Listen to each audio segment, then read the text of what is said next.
Somewhere in America, a 90-year-old man got handcuffed. Not for robbery, not for fraud, not for anything you'd put on a wanted poster. For soup.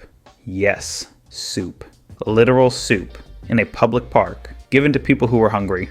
And I know how that sounds, but this is documented. There are photos, there are arrest records, and the part that really gets you, it wasn't a one-time mistake. It kept happening. Same man, same park, multiple arrests, like clockwork. And Fort Lauderdale wasn't alone. Houston, Orlando, Philadelphia, Las Vegas. Different cities, different rules. Same result, people trying to feed other people and ending up in legal trouble for it. No exaggeration needed here. The facts do the work. Let's go through them. Fort Lauderdale, Florida, 2014. Arnold Abbott is 90 years old. He runs a nonprofit called Love Thy Neighbor. He's been feeding homeless people in Fort Lauderdale for more than 2 decades. Not occasionally, consistently. This is just what he does. Then the city passes a new ordinance. Outdoor food sharing in public spaces now has rules attached. Distance requirements from residential areas. Permit conditions, regulations on how and where food can be distributed. Arnold Abbott keeps showing up. Police arrive. They arrest him. He comes back. They arrest him again, twice, in 1 week, 90 years old, standing next to a pot of hot food, in handcuffs. He faced up to 60 days in jail and a $500 fine per violation. His response to reporters was essentially, "I'll be back tomorrow," and he was. The image spread nationally. A 90-year-old man, a soup pot, handcuffs. People genuinely didn't know how to file that image away. But here's the piece that sits uncomfortably. The city was acting within the law, not a rogue officer, not a misunderstanding. A system doing exactly what the written rules allowed, which means there's no single moment to point at and say, that's where it went wrong. It just was the law. And somehow that's the most unsettling part of all of it. Houston, Texas. Houston had regulations requiring groups to obtain permits before distributing food to homeless individuals in public spaces. On the surface, not a wild concept. There's a process. You go through it, you get approved, you help people, orderly, manageable, except the experience on the ground didn't always match the intention on paper. Volunteers described the requirements as confusing, inconsistent. Community groups, people who organized on weekends to hand out meals, found themselves up against bureaucratic steps they hadn't anticipated and weren't equipped to navigate quickly. Skip the process and just show up with food? Violation, fines, legal exposure.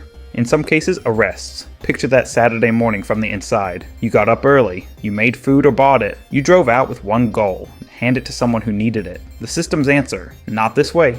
Nobody involved wanted people to stay hungry. The permit requirements came from real places. Hygiene concerns, liability, public space, logistics. These aren't invented reasons, but the practical result in some cases was that showing up became legally risky enough that some groups stopped showing up. That outcome wasn't written into the legislation anywhere. It just happened in the gap between the intention and the paperwork. That's how bureaucracy usually causes problems. Not with bad intentions, just with enough friction to make the right thing harder than it should be. Orlando, Florida. Orlando's where the organized operations ran into trouble. Church groups, nonprofits, coordinated volunteer efforts running large-scale food sharing, sometimes feeding dozens of people, sometimes closer to hundreds. The city introduced restrictions at Lake Eola Park and other public spaces. Permits required, limits on how many times the same organization could hold a food sharing event at the same location within a given period. Multiple groups received citations. Some challenged the rules in court. The city's position wasn't fabricated logic. Large gatherings create real challenges. Sanitation, crowd management, the effect on surrounding areas. City planners deal with these problems because the problems are real. But then you hit the question nobody can answer cleanly. If the measurable outcome of your public health ordinance is that fewer hungry people get food, did the policy do what it was supposed to do? Nobody has a neat answer. The volunteers kept returning. The citations kept accumulating. And in the middle of all the legal back and forth, actual people were standing in a park waiting to find out if food was coming. That part tends to get edited out of the official record.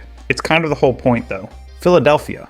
Philadelphia introduced restrictions on outdoor feeding programs in specific public areas. The situation around the Benjamin Franklin Parkway got significant attention. City officials raised concerns about sanitation and the impact on the surrounding neighborhood. The reaction was immediate. Faith organizations, community volunteers, people who had been showing up every week without incident for years, suddenly discovering their routine carried legal complications. Some programs were told to move operations indoors, into registered facilities, properly equipped setups, which sounds reasonable until you look at what that actually requires. Not every small volunteer group has access to a commercial kitchen. Not every neighborhood organization can become a licensed food service operation on short notice. The infrastructure gap between wanting to help and being legally authorized to help in the approved way is not small. So for some groups, the new requirements weren't a hurdle. They were a wall. Programs stopped, not because people stopped caring, not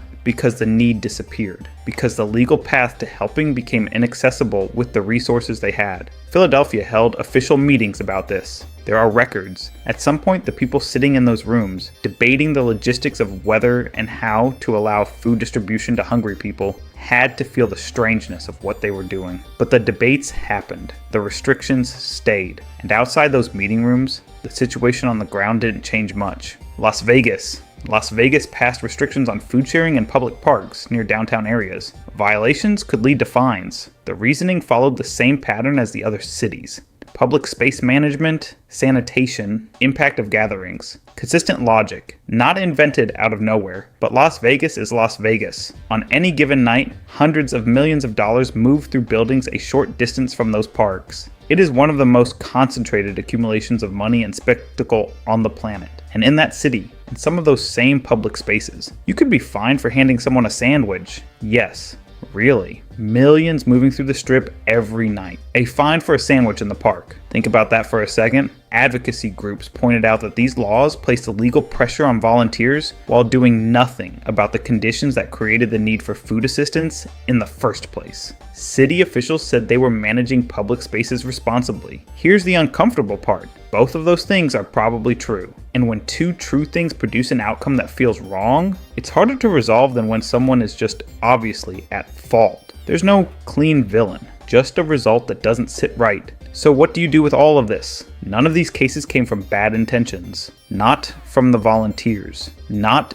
from the city governments writing the ordinances. The rules were built around real concerns. Public health, liability, logistics, space management. Nobody drafted legislation because they wanted hungry people to stay hungry. That's not what happened. What happened is that systems built around process and paperwork produced outcomes that look, from the outside, like something went seriously wrong. And because no single person intended those outcomes, accountability spreads thin. There's no obvious villain. No moment where someone made a clearly wrong call. Just an architecture of rules that made individual sense and collectively produced something that felt backwards. Arnold Abbott, 90 years old, handcuffed next to a soup pot. A weekend volunteer in Houston facing fines for skipping a permit process they didn't know existed. A church group in Orlando cited for showing up with food one time too many.